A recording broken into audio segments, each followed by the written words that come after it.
Webcast is now starting. All attendees are in listen-only mode. Hi, good morning, everyone. Today is Wednesday, May 13th. I'm Donna Will, Professional Development Coordinator for the Developmental Disabilities Administration. We welcome you to the Maryland Community of Practice for Supporting Families webinar series. This is webinar number 2, Lessening the Trauma of COVID-19. This session is being facilitated by Mary Ann Kane-Bresci, Director of Family Supports for DDA, with her special guest, Dr. Karyn Harvey. Before we begin, I'd like to go over a few things about the webinar. All participants are in listen-only mode. There's only one option for listening to the webinar, and that is by computer. There's also a handout. There's a few handouts for this webinar, and you can find them in the handout section in the panel to the right of your screen. They can also be emailed if you didn't receive them. We will be recording the webinar, and if we have time at the end, we will take questions directly related to the webinar. If you have a question regarding services and supports, please contact your local regional office. If you have questions related to Appendix K, please submit them to the DDA. It's dda.toolkitinfo@maryland.gov. In addition, we're interested in highlighting how people with disabilities and their families are supporting and caring for one another during this pandemic throughout this webinar series. If you're interested in sharing your story, please contact Mary Ann Kane-Bresci directly at mary.kane-bresci@maryland.gov or me, donna.will@maryland.gov. So now I'd like to introduce Mary Ann Kane-Bresci. Thank you, Donna. Thank you very much. Good afternoon, everyone. And on behalf of the Maryland Community of Practice for Supporting Families, I'd like to welcome you and our special guest, Karyn Harvey, Dr. Karyn Harvey, to our webinar on lessening the trauma of COVID-19. I'm going to introduce her formally to you momentarily, but since she's here, I just want to thank her. Thank you, Karyn, for sharing your time, expertise, and just being with us today. As Donna stated, my name is Mary Ann Kane-Bresci. My husband and I are the parents of 4 wonderful adult children. We have 3 sons and a daughter. Maggie, our beautiful daughter, and is our youngest, has multiple disabilities and is the reason for me entering the field. I have, and as such, I've worked in the field now for over 20 years, supporting families, caring for family members with developmental disabilities. And I am now very fortunate to be with the Developmental Disability Administration as their Director of Family Supports.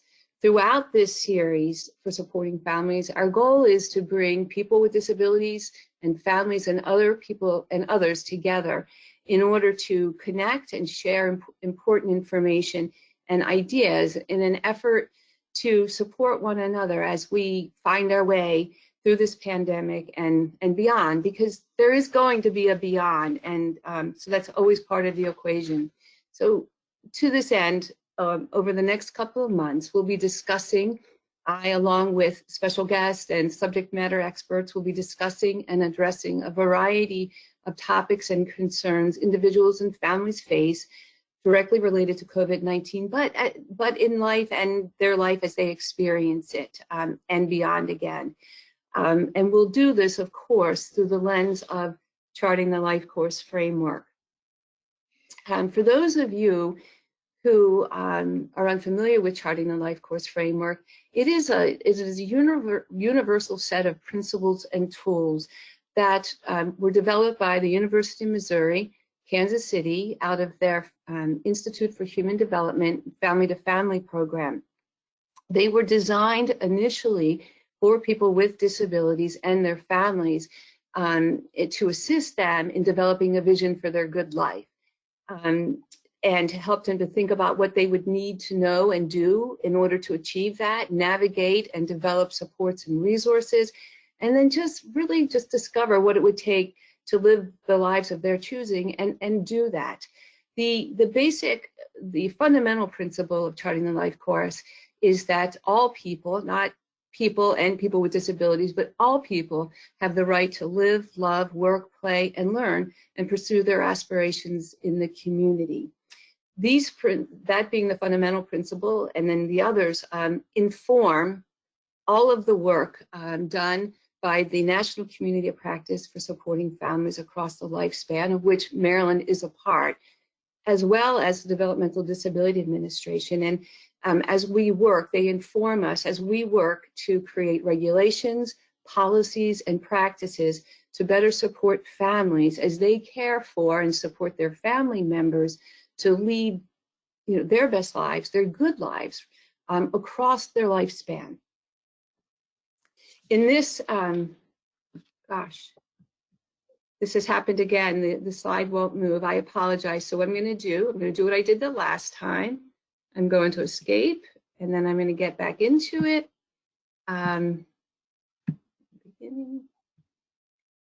Okay, and there we go. My apologies. For today, we are going to focus on the integrated STAR. I introduced this to you in the last 2 weeks ago during our last webinar. The integrated STAR as a principle speaks to the fact that all of us, all people, disabilities or not, really utilize a myriad or a multitude of resources and supports to get through our day. And this is no different for people with disabilities. What's important here is that, and it might not be earth-shattering to you as you hear that, but why is it important? It's important for us, particularly with people with disabilities, because historically, the emphasis for supporting, when we thought about supporting for people with disabilities, was on eligibility-specific supports only.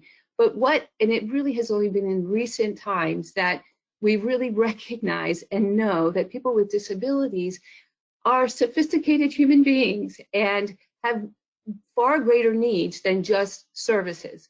They have a need to understand their own strengths and assets. They have a need for a sense of purpose, to have relationship, to be in relationship, to utilize technology, utilize community support, community service, as well as the eligibility-specific supports. The eligibility-specific supports are critical, absolutely. They're a part of the equation. But what we know is if we tap into all of these resources available to us, we are more likely to achieve our goal, albeit a good life, lessening the trauma of COVID-19. So as a principle, that speaks to all of that. Now, as a tool, we use the tool when working with people, families, agencies, organizations, state systems. You can plop anything in the center of this star and begin to review and map out the resources. So we want to think again about our strengths and assets when we're thinking about lessening the trauma of COVID-19 as a family or as an individual or even as an agency, a provider agency, recognizing that staff are traumatized by COVID-19, the people they support are as well. And so what might we do? So with that, I'm going to move forward a little bit and speak to some of the challenges our family has faced during this pandemic. First of all, before I speak to that, I would like to take a moment and just think about and keep our thoughts and prayers as we remember those people with disabilities who have passed away due to COVID-19 and other family members and our direct support professionals as well. And then with that, I'd like to talk a little bit about the trauma and the challenges we have faced. So like most people, the stay-at-home order has been incredibly difficult, and it has been difficult for us. Not able to share physical space with our sons, daughter-in-law, grandson, extended family and friends has been hard and painful, to be quite honestly. But it has been particularly difficult for us with regard to our daughter. We are actively a part of Maggie's life, and she is ours. We're at the races she participates, we're on the farm, we're farming, we're swimming together, we're all together during family events, we're part of her health care, but right now, not so much. And, we've always been so utterly connected, which is a strange phrase probably, but it feels as if we're not. we have not seen Mags in 8 weeks or 2 months. We're grateful. This is not a woe is me story at all. The reality is that so many of us are in the same position, and it's difficult. And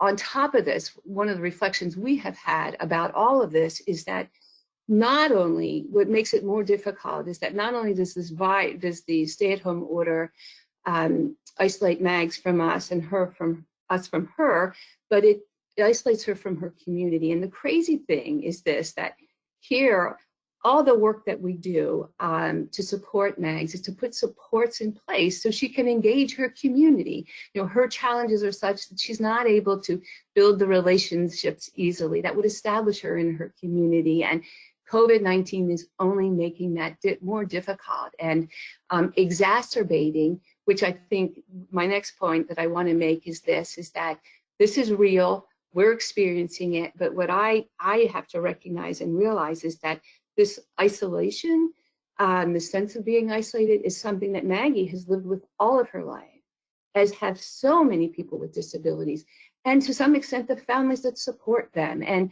that COVID-19 only exacerbates it. It's almost a double whammy, and it's tough. And so with that, I'm so grateful that Karyn is with us today. And I'd like to introduce her to you formally. So please, here, I'd like to introduce you to Dr. Karyn Harvey. She is a psychologist, author, trainer, dynamic speaker. She has worked as a clinician in the field of intellectual disabilities for over 25 years. She has a master's degree in clinical psychology and a Ph.D. in applied development psychology from the University of Maryland. Welcome, Karyn, and thank you for being here. Oh, thank you. Thank you, Marianne. Thank you so much. And thank you for sharing your story and how tough it is. First thing I want to say to everybody is thank you. Thank you to the family members that are toughing this out. Some of you with your guys at home and gals. Some of you who can't see them, like Marianne was sharing.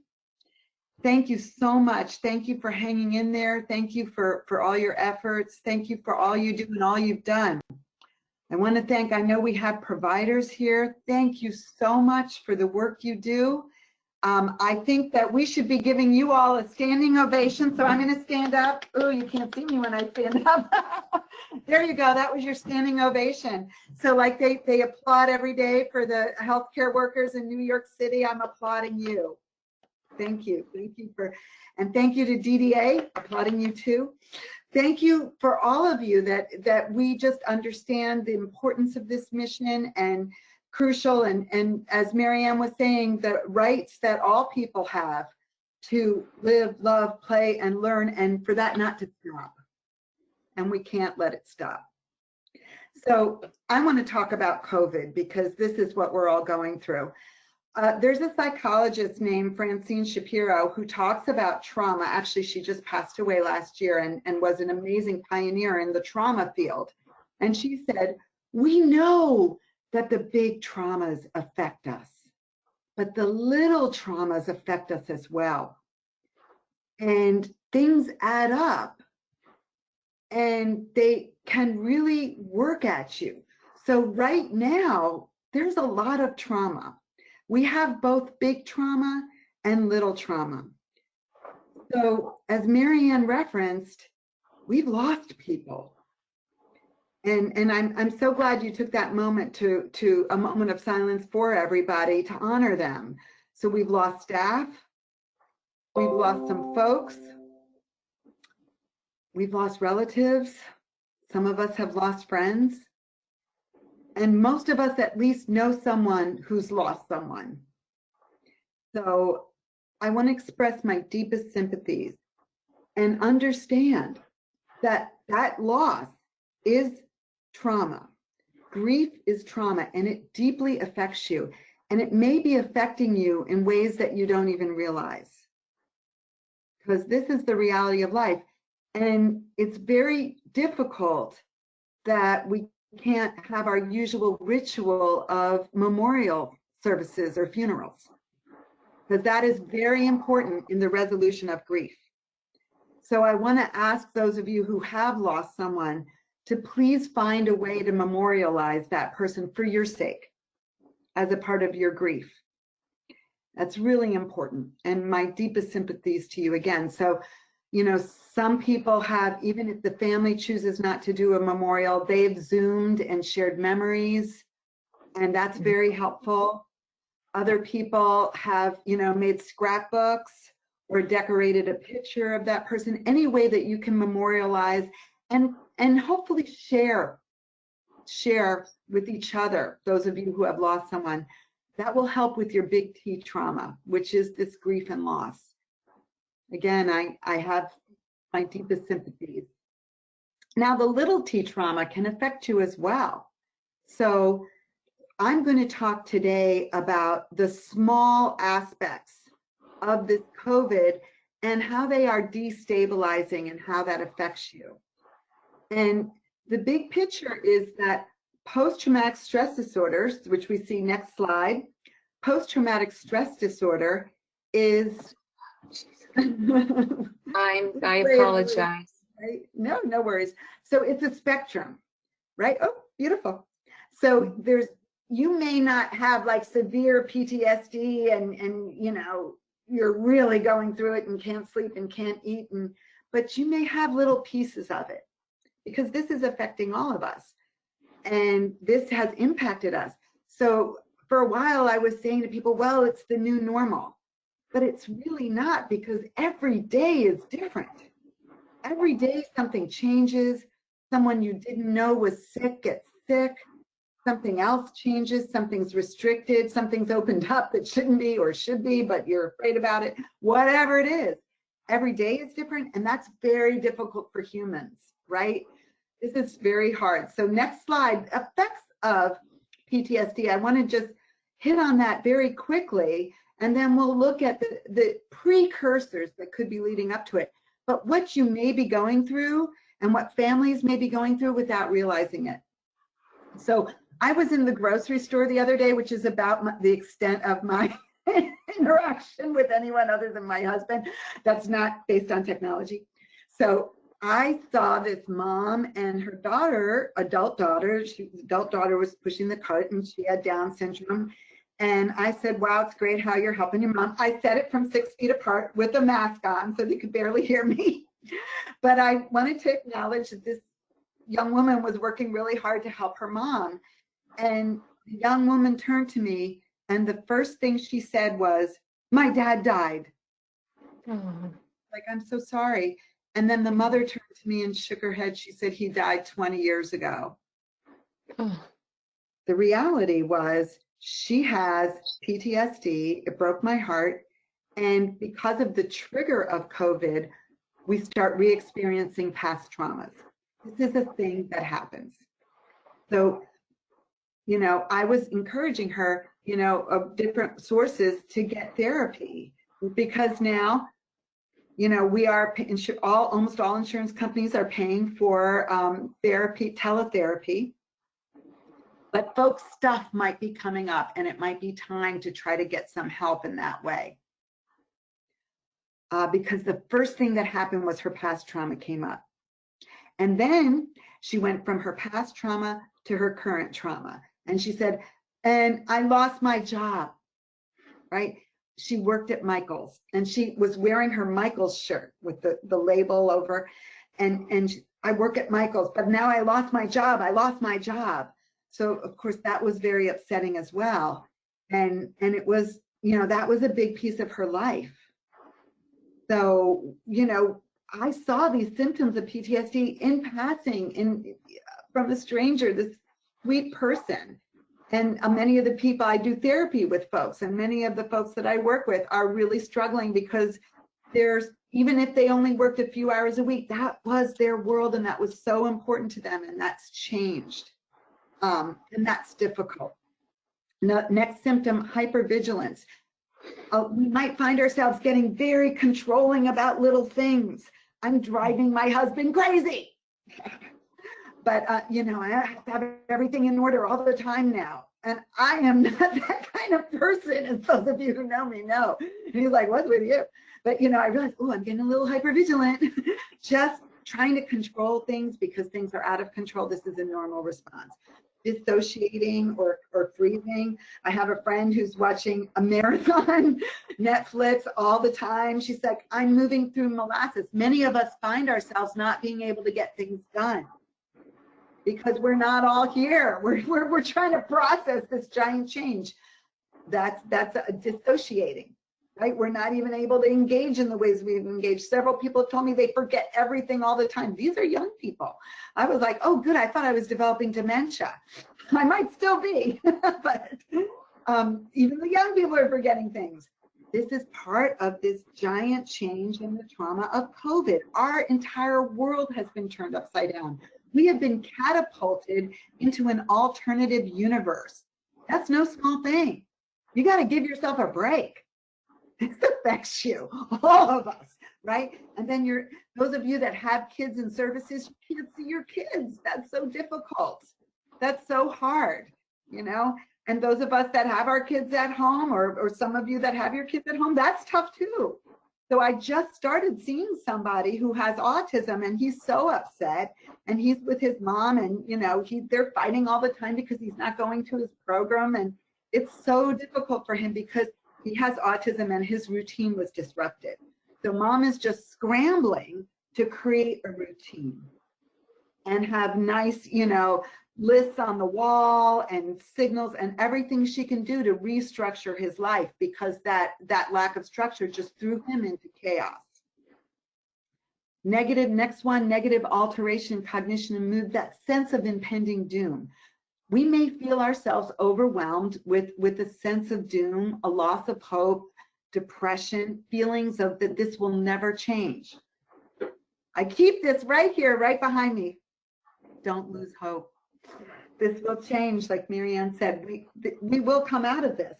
But many folks have experienced that sense of, oh no, this, and that is something we have to recognize as not the reality, but our mind kind of being traumatized, saying, oh, it will always be like this. I'll never get back to the things I love to do. No, you're learning to do new things that you love, but things will change. I will not say that everything will be back the way it was, but we will be able to create a new life, and we will be able to find new frontiers. And there will be a lot of hope, because there always is. And then finally, hyperarousal.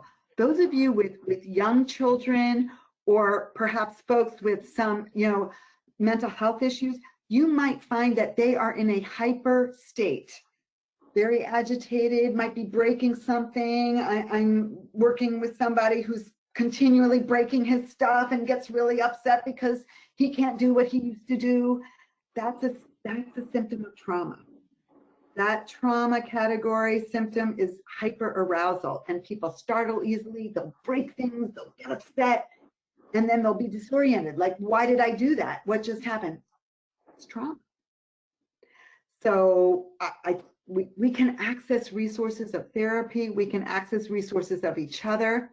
I have a real quick experience that happened yesterday. So I have been trying to Zoom with individuals in different agencies and just send out a link and have a group together to talk about what they're going through with COVID. And I was doing it with an agency yesterday, and this one man, he had some speech problems. So I asked questions. Does anyone have questions? And his questions he was like, "Where's Lord?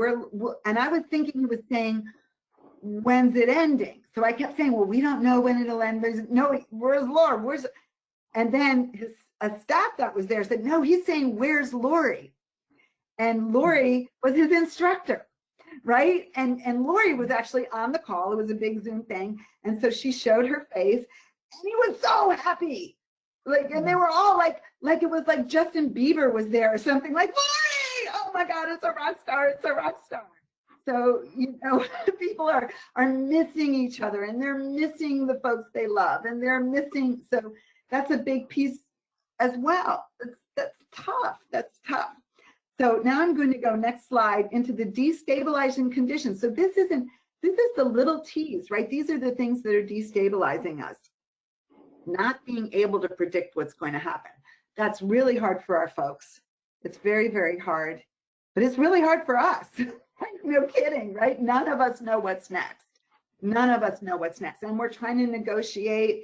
We're trying to figure out, new ways of services, new ways to do things. I met with an agency last night. They're like, okay, how can we stagger things? How can we do things differently? What can we do if we're going to open up? How do we do it safely? Like so much that we can't predict. And that's tough. That's tough. Being isolated, like I said before, that's a big thing. That's really tough. And how can we have to acknowledge that isolation is very difficult. And like Marianne said, this is something that a lot of the people we support have dealt with for their entire lifetime, right? The advantage is that now the rest of the world is seeing what many of our folks have lived through, this isolation. And it affects you. Being immobile. So not being able to move is a big deal because we have our amygdala is the part of our brain that responds to danger. And when it's flashing and saying you're in danger, it fills your brain up with chemicals like adrenaline and cortisol. And it's flashing, saying you're in danger, oh no, and it fills you up with chemicals, and then you're not moving. So you have stress. You may have digestive issues. You may have old aches coming up back problems you used to have that all of a sudden start hurting, and the ankle injury, all this stuff because these chemicals are in your body and not being released. So we've got to move and to get that out. That immobility is a precondition for your trauma. That's a destabilizing condition as well as for your folks. So I know one woman, she has a child with a disability and 2 other sons, so 3 boys. And what she said was, they were just beating each other up, just hog wild every day. So she set up an obstacle course in her backyard. And she changes it constantly and has competitions, and every day she just runs them like mad. And so that everybody's just running. This is the best thing that she ever did. To get them mobile, moving, get that out of their system, out of their body. A loss of a sense of safety, right? So that's a big piece. Nobody feels safe right now. Nobody knows what's going on. Nobody feels safe. And that's destabilizing, right? These are little T's, the little T conditions that can create their own level of trauma. And a loss of a sense of purpose. So like that young woman in the grocery store said, I lost my job. Now that loss of sense of purpose is very tough. I'm doing therapy with a young man who didn't believe that everybody at his job, which is at Marshall's, he didn't believe that everybody wasn't going to work. He thought they just excluded him. So his job coach is brilliant. She has taken him 3 different times to walk all the way up to where the Marshall's is. And they look inside and see that it's dark. There's just a lot of clothes hanging there and no one else is there to show him. See, and does it again a couple of weeks later. See, they're still not back. This isn't about you. But he has a history of being bullied, a history of being excluded. So this is a trauma for him. And this is something we have to acknowledge, the toughness of it. But now let's look to how to address it. I have one more slide of we feel trapped. Right? Who doesn't feel this way? I heard that the Queen of England is saying she's not leaving her home until there's a vaccine. And I don't blame her because she's 94. But she is in a palace. So I'm not leaving my home either. But my home, I got a downstairs bathroom sink that leaks and a roof that needs fixing. It's not quite a palace, but I avoid leaving as much as I can too. So none of us feel quite safe. And sometimes I go stir crazy and I take my walks and that's okay. But we're all dealing with it, right? So next slide. Now the good news, what we can do to counteract it. And this is really important, right? So you can't, I'm going to look at the destabilizing condition and then we're going to talk about possible antidotes. I bet you have your own. I bet you're doing great things. I'm just throwing some suggestions out. So every day you can make a list of 4 things, 5 things that you want to accomplish that are small, but make you feel like you can predict what's going to happen that day. Like for me, it's make tuna fish. I love tuna fish. I can predict that I will make that tuna fish. I can predict that I'm going to go back to working on that scrapbook. And I have my list. I have a couple of people that I want to reach out to each day. Do I do it? Often no, but at least I have my list. But it gives us also a sense of moving forward, which is really important, not to feel stuck. We want to feel unstuck. We also don't want to overwhelm ourselves with a list of 10 to 15 people. Now I'm going to talk to you type A people. Shorten your list. We're all moving through molasses here. We are in an alternative universe, and it's hard to get things done. Our brains aren't working like they were before. We are not our best selves. So give yourself a break if you're predicting too much. Yeah, so find that middle way and proceed forward. Being isolated, we want to connect. Thank goodness for Zoom. Thank goodness for iPhones and FaceTime. Real quickly, there was a study done with people who went through the same trauma in Iraq, and some developed PTSD and some didn't. And they looked at all the factors, you know, their education, their money. Nothing had anything to do with who didn't develop PTSD and who did, who had similar traumas in Iraq.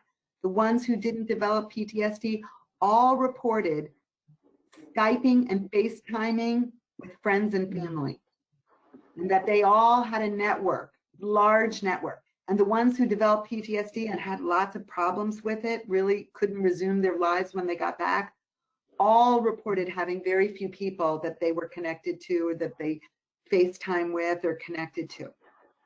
Relationships, they inoculate us and they heal us. And it's a wonderful time to connect with old friends. You know, I've been reconnecting with people I haven't talked to in 5 years because we're all in the same place at home. And you know, we have the time. So it's very helpful. Let's really do what we can for our own lives to connect and reconnect. It helps so much, like Marianne was sharing, just her Zooming. It's wonderful with family, and it's not the same, but it's something. And it helps. Being immobile, move, walk. I know many people are doing yoga. I tell everybody to do yoga. Do I do it? No, because I'm lazy and I don't like hurting. But I do walk, and I'm doing more exercising than I've done in the last 10 years because I don't have the same excuses anymore because I'm not as busy as I used to be. But move, dance. I know a person with a disability who's the coolest guy on the earth. He got a DJ and he holds weekly dance parties, Eric Smith, and he has sing-alongs. So what can we do, next slide, to be addressing these things? Loss of sense of safety, please, you know, trust the safe practices, trust the experts. You know, I have a dear friend who has a heart condition. He was being so careful, and then his brother talked him into getting together. His brother didn't know it, but he had COVID, and both of them are in the hospital now. This isn't a good story, but it's a warning. You know, really, these safe practices do keep you safe, and you got to be so careful, but they work, right? Now I want to talk about emotional safety. Talk to safe people. Everybody needs someone they can just dump on. You've got to have someone you can call to just dump everything on. Find your safe person.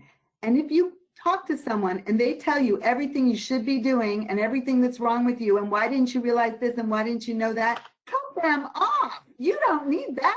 You don't call. Find your nice people who will just listen. That's what we need right now. We need true friends, and we need that person you can just really dump everything to.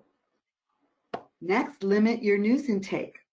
I'm not saying cut yourself off, but I know I have fallen into that black hole of CNN and gone all the way down. And before I know it, I'm like in a fugue state, wandering the house going, we're all gonna die. So it's not good news, but what I found is if you can structure your news take. You know, maybe you have a favorite news show. Watch that for a limited amount of time so you can get what you need to get, but don't get sucked into this terrible vortex of scary stuff, because you need to also be moving your own life forward. So limit that. And then loss of a sense of purpose. We all have a purpose. As long as you're breathing and living on the planet, any human being that exists has purpose. So find a way that you can help someone. There's a saying, if you light a lantern for someone else, you shine your own way forward. So light that lantern for another. Find a way you can make a difference. Call someone you know is lonely. It makes such a difference. And we can help our folks to do that too. We can help them to reach out to help someone else. And that makes a giant difference. Next slide. So we know that the Chinese character for crisis actually means dangerous opportunity. There's also opportunity here. It's a gift. It doesn't look like a gift, and it's not in the same wrapping we usually have. This ain't no Christmas. But there are opportunities. There are opportunities. And let's go on, next slide, and we'll talk about that. What are the opportunities? First of all, to build resiliency is an opportunity. It's an opportunity to strengthen ourselves, to build resiliency. And when we dissect resiliency, a big piece of resiliency is optimism. How do we develop optimism? Have each day, have an appreciation journal. Each day, write down 3 things you appreciate. What I've suggested for families that are living together, have a time every day. It might be at dinner, but the same time every day where you sit down and share 3 things that you appreciate from that day. And it may be things about each other, but it will affect you. Think about a time in your life when things were worse. Now that seems a little pessimistic, but think about when things were worse, because life on planet Earth is not easy, what you went through and how strong you are. Don't underestimate your strength. You are amazing. You are still here. You haven't killed yourself or killed someone else, because I'm assuming you're not in jail. So, wow, look at you. Look at what you've been through. Believe in your strength. Believe in yourself. That's a big piece of resiliency. List the ways that you have grown and changed. Celebrate yourself and how far you've come. Write a thank you card to someone else that you really appreciate and let them know how much they helped you and how they changed you, because that reinforces you and your sense of yourself as well, and the appreciation, which gives you more optimism. And finally, like we said earlier, give yourself a break. You're doing great, just existing. Keep going. Gratitude stays. This was interesting, which was done by Robert Emmons out of his lab, Emmons Lab. Again, optimism changes everything, and we can train ourselves. We can develop the muscle for optimism, and now is a really good time to be doing that. Right now, we need to be optimists more than ever. And he had 3 sets of people. Group 1, every day wrote down just the good things that happened that day, listed all the good things. Group 2 wrote down all things, bad and good. And group 3 wrote down the bad stuff. Didn't write anything good, just, okay, I've got this problem. Oh, this bill came, I didn't realize it was so big, blah, blah, blah. I don't want to get you depressed. You all know what bad stuff is. Then after even just several weeks, but then over months, they saw a giant difference in each group. The group where people were only writing down the positives, keeping that gratitude journal, they had higher levels of energy, they were more alert, they were more enthusiastic about their life, and they reported just being happier. The people that just reported what happened, they were actually a little bit less optimistic. And then the ones that journaled their problems became more pessimistic and more discouraged. Right? So this is a concrete thing we can do. We can do an appreciation circle in the home, or we can Zoom an appreciation circle. I made that up, the appreciation circle, but it's based on his studies, because a lot of people talk better than they write. And when we share it with each other, we make it more real. But it will help us so much to do this. Next slide. And more ways for resiliency, again, physical activities. Some of my friends are going back to hobbies that they had years ago, are starting things again. I have a friend who's singing on Facebook. She's so cute. She's just singing. And she's good. She got out of a bad relationship. He told her not to sing. That's the kind of guy you want to dump. Anyone who tells you not to sing. So now she's singing. You want to start a new hobby. I know people trying to learn a language. Good luck with our molasses brains, but still we can do anything. Now we have a little more time, right? Playing games. You can do in your home, families, you can do the penny game. Take 20 pennies and hide them in one room, and one person hides and everybody has to find the pennies. I know this is silly, but it's so fun. You think this sounds dumb, it's actually really fun. Take out the games from the closet. Family game night can happen again. I play games on my phone because no one else will play with me. And the family I have, they're good people, but they don't like games. I am the gamer. But that helps. Listen to music. So one thing we've been doing is we've been pulling up old bands that we haven't listened to for years, and we've been watching their concerts on YouTube. So like your own concert. It's so fun. Some people are having dance parties. Some people are learning something new. And I'm going to teach you real quickly something called the butterfly. You cross your arms and you go back and forth. This is an EMDR technique. If you're feeling stressed, do the butterfly. It's like a butterfly, and you have to do it in a very rhythmic way, and breathe, and you will find that it will calm you down. So if you're starting to feel stressed, if you're starting to think that the world's going to end, do the butterfly, because it's not going to end, it's just changing a lot. But we can change with it. We're going to be okay. Next slide. Remember that key to resiliency, the most important thing is having these relationships, renew relationships, connect with friends, reconnect. This is very healing. And finally, slide after that, remember, this too shall pass. That's the one thing we know is permanent in this life, change. This too shall pass. Okay, I'm going to take it back to you, Marianne. Yes, thank you so much, Karyn. What I'd love to do now is to bring this back to the integrated star and show folks how they might use it in their own life. And so we identify the challenge before us, and that is to lessen the trauma of COVID-19 or the negative impact it might have on us, and with hopes of really, as you mentioned, grow stronger and build resilience so that not only are our days, our current days better, but that when we are through this, we are ready to get going again. So so this is our challenge. And then the first thing, and you tell me if you think this is, I think this is right, but when I would think about a family or even my own family, and you think about, you start with, again, the strengths and assets, and families, the characteristics or your traits, you think about that you're patient, you're strong, you're kind, you have a sense of humor. All of these things, again, I think lend themselves to being, finding solution and being hopeful, right?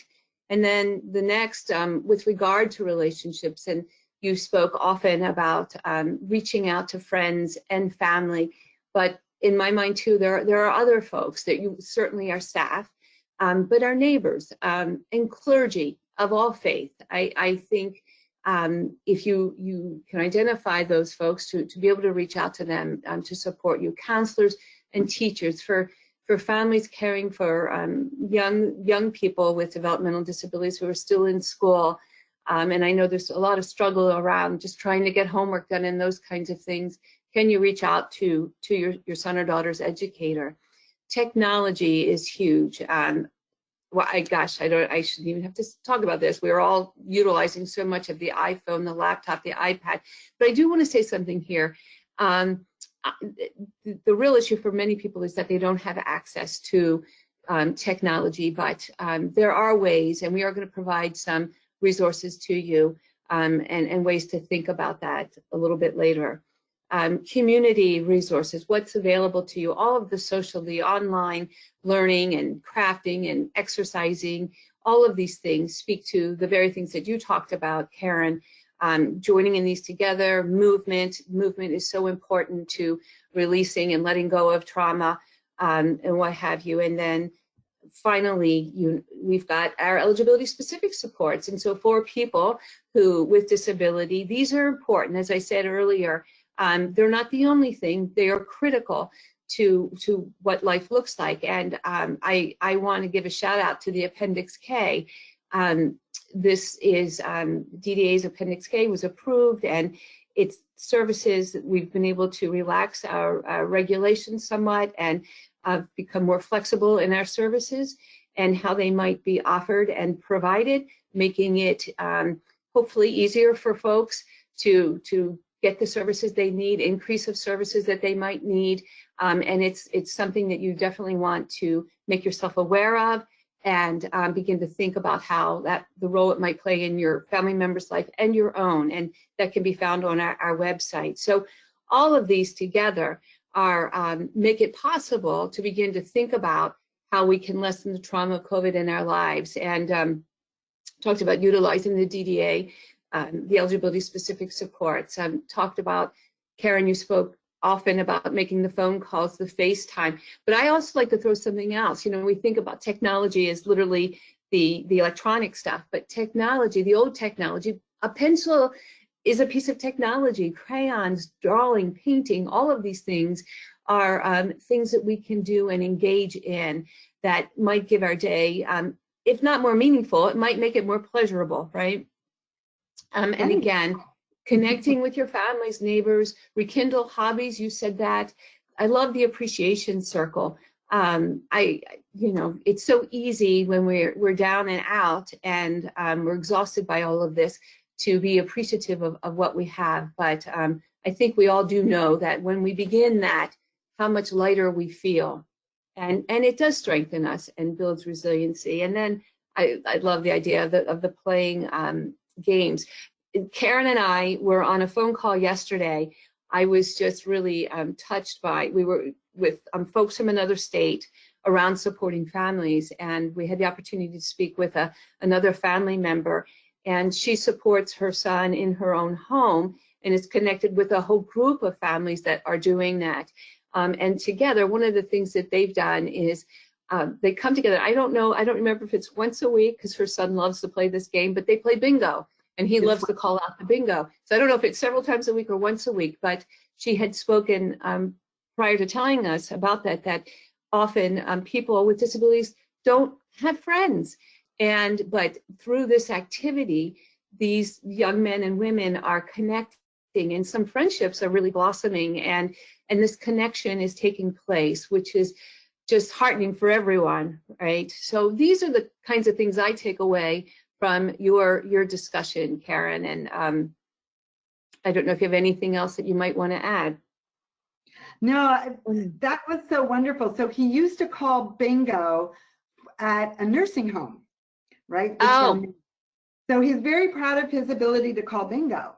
So his mom has also worked very hard to get him connected to other people, and they have a circle of friends that meet weekly. And then, so they call it the BFFs, and they have friends from all over, and they meet weekly on Zoom. And so she suggested to him, why don't you see if they want to play bingo? And they could download bingo cards, and he calls it. So he loves calling bingo. So now he's back to it. That was one thing he did. And the second thing they did, which I thought was brilliant, was that he made big signs, I love you, I miss you, and goes to the nursing home and holds up the sign. And all the people come to the window. So he's like, I love you, I miss you. And he waves. So he can feel still like I'm still helping those folks in the nursing home. And she was able to kind of figure out how to rekindle that lost sense of purpose. And, you know, it's really helped him so much. It's wonderful. You know, as you spoke, I think of a couple of things. I'm imagining families supporting their family member in their home, and how might they connect with other families.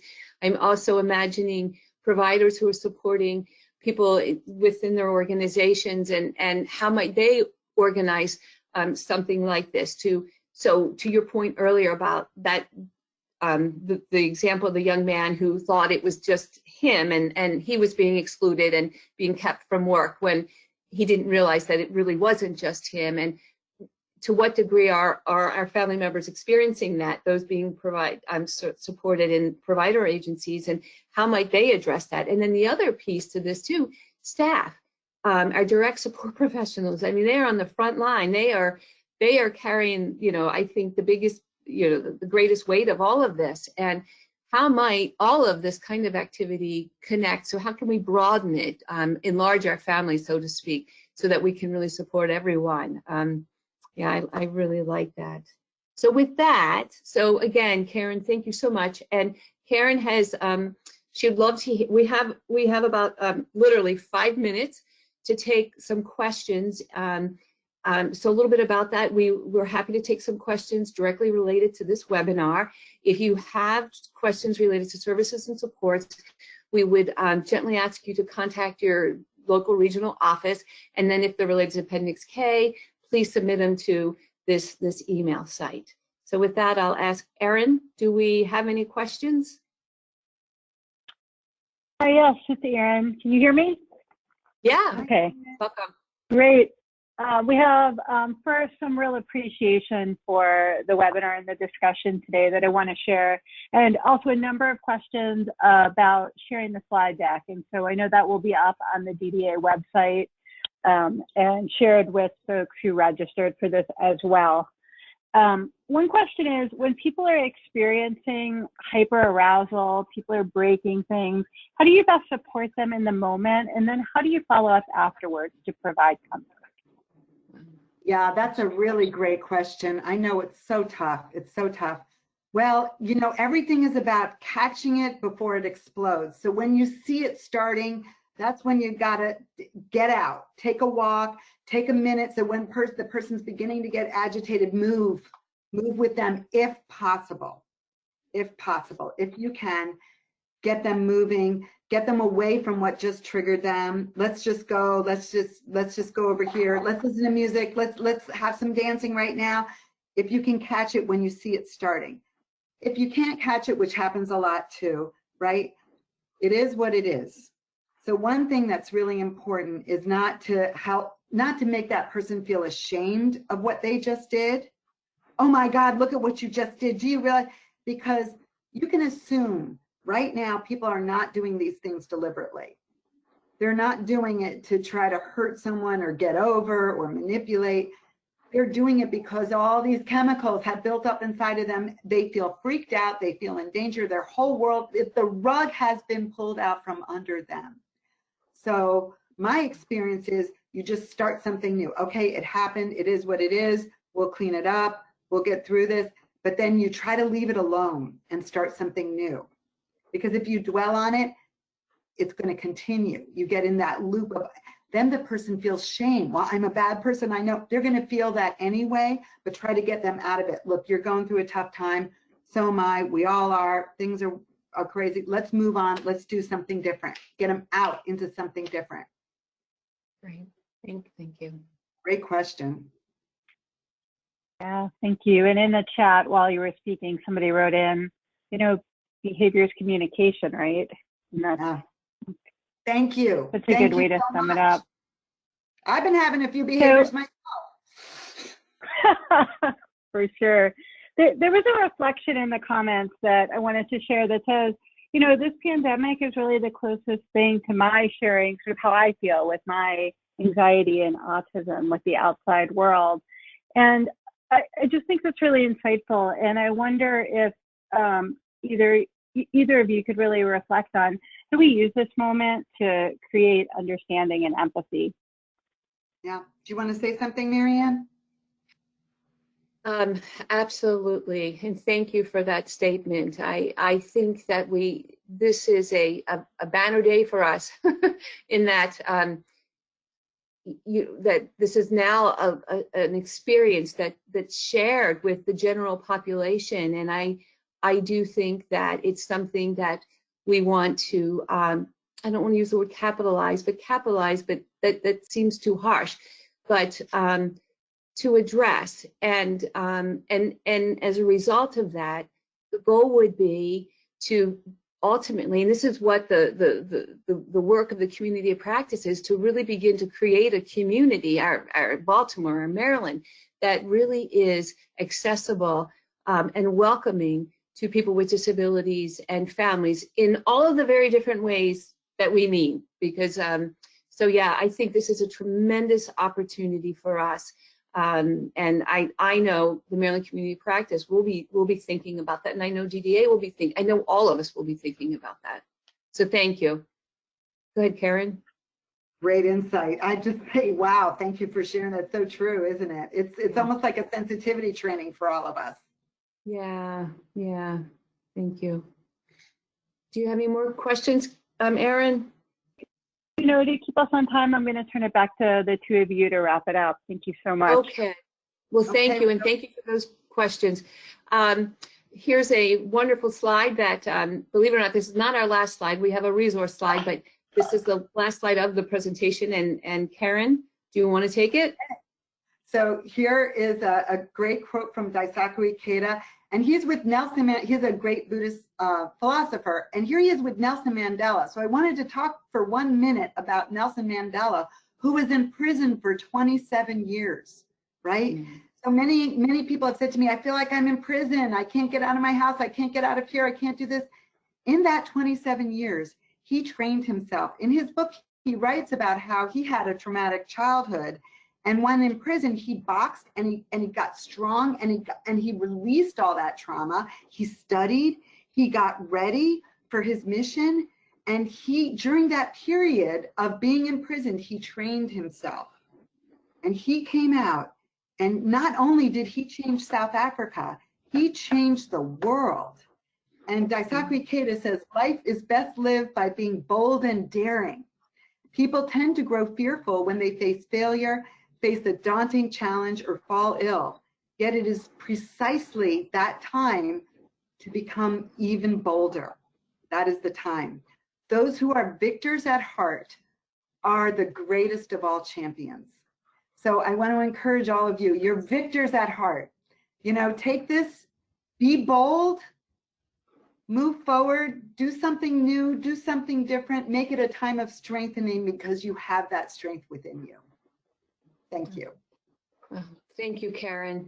With that, I wanted to offer, here's a list of, it's by no means an exhaustive list of resources, but some resources here related to technology, the Maryland Technology Assistance Program. There's some small loans around technology. They also have a loan closet around technology, something you might want to look into. Community-based resources, and then of course the eligibility specific. Here the DDA and our Appendix K website page is here, along with behavioral supports that are available to folks. Again, it's just a few resources for you to consider. And with that, I want to thank you for joining us today. I hope you found this webinar to be helpful and hopeful. And I want to thank Deputy Secretary Bernie Simons for providing us with the opportunity to host this webinar. And then with that, I just will invite you to join us on May 27th for our next webinar on transition. And our special guest will be Kathleen Walker, who is our Acting Statewide Career and Employment Service Coordinator. We know we have a lot of young men and women in transition or about to transition, and really want to have a wonderful conversation with folks and provide as much information as we can to support you through that. So with that, have a wonderful day and be safe and well. Take care. Bye-bye. Oops. Oh, and thank you, Karyn. Oh my gosh. Thank you, Karyn Harvey. Thank you. No, don't thank me. I'm fine. Have hope.